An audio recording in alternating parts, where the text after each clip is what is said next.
ఈ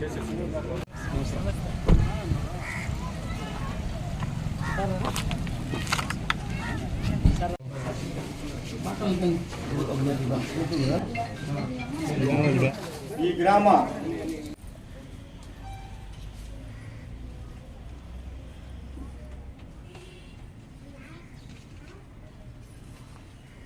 సంక్షేమ పథకాలు చేశారు. ఈ రోజు కూడా ఆయన జతగా మన ప్రధానమంత్రి కూడా మొట్టమొదటిగా మన రాష్ట్రం ఎన్నో అద్భుత కార్యక్రమం జరుగుతుందని నేను తెలియపరుచుకుంటున్నాను. ఈ రోజుగా జరుగుతుంది. మేము పనిచేస్తాము. గత ప్రభుత్వం మాదిరిగా ఊరికి చేసి మేము ఎలాంటి మంత్రి ఒక పని చేసిన దాఖలాలు ఎక్కడా లేవు. మరి ఎక్కడ చూసినా గుంటలు, తాగనీళ్ళు, మరి హౌసింగ్ బోర్డులో ఇల్లులు కానీ, మరి హౌసింగ్ కానీ ఎక్కడ కూడా ప్రతి ఒక్క పనిని పూర్వ చేసుకొని మన ప్రజలకు ఏ విధంగా మనం డెవలప్ చేయాలా, ఈ రాష్ట్రాన్ని ఏ విధంగా మనం ముందుకు పోవాలని చెప్పి ఆయన ఎన్నో తపనలు పడతా మరి ఈ రోజు ఇంకా కార్యక్రమాలు చాలా ఉన్నాయి. మరి బస్సు కార్యక్రమం ఉంది. మరి 18 సంవత్సరాలు పూర్తయిన ఆడపిల్లలకు అయి ఉన్నాయి.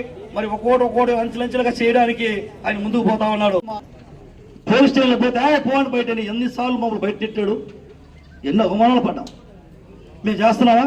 ఒక ఎస్ఐ చెప్తున్నావా? ఒక సిఐ చెప్తున్నావా? ఎవరికి చెప్తున్నావా?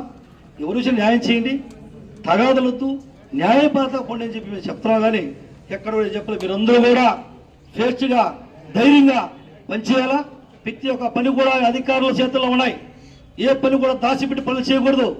వాళ్ళు వచ్చారు, వీళ్ళు వచ్చారు, వీళ్ళు చెప్పారు, మీరు ఆ మాట్లాడకూడదు. అధికారం ఉన్నట్టు చంద్రబాబు నాయుడు ఏది ప్రవేశపెట్టాడో ఆ పని ప్రజల్లోకి తీసుకోండి. ప్రతి రైతుకి, చిన్న సన్నకారు రైతులకి హార్టికల్చర్ ఏర్పాటు చేసుకోవడానికి ఉంది. తర్వాత వచ్చి మల్బరీ షెడ్స్ ఏర్పాటు చేసుకోవడానికి ఉంది. తర్వాత సిరికల్చర్ అయింది. ఈ ఏరియాలో 6 ఇంచ్ పైప్ లీక్ పడితే కొంచెం 4 days అలా ప్రాబ్లం అయ్యి ఇక్కడ హ్యాండ్ బోర్స్ కూడా లేవు, ఆల్టర్నేట్ సోర్స్ లేదు.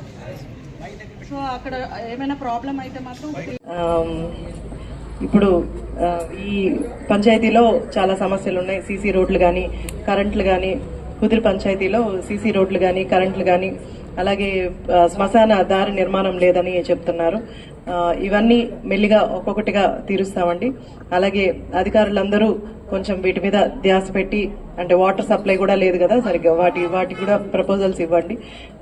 ఇప్పుడు మన ప్రభుత్వం మారింది. గత 5 సంవత్సరాలుగా ఎలాంటి అభివృద్ధి లేదు.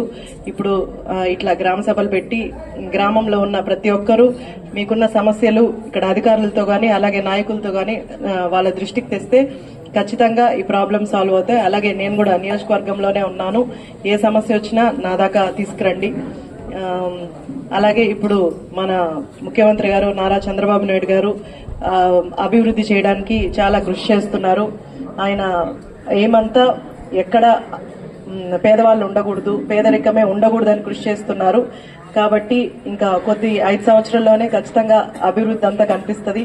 సూలూరుపేట నియోజకవర్గం కూడా అభివృద్ధి బాటలో నడిపించడానికి నా కృషి నేను చేస్తాను.